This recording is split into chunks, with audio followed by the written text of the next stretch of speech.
go higher. Yeah, I line with us, maybe a wee bit higher.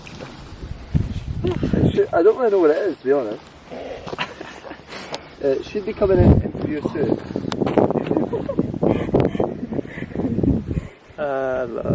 What the fuck? Can you see it yet? No.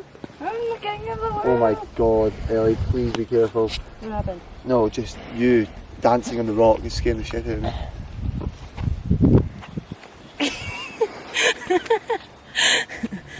Oh god. Oh, we lost it.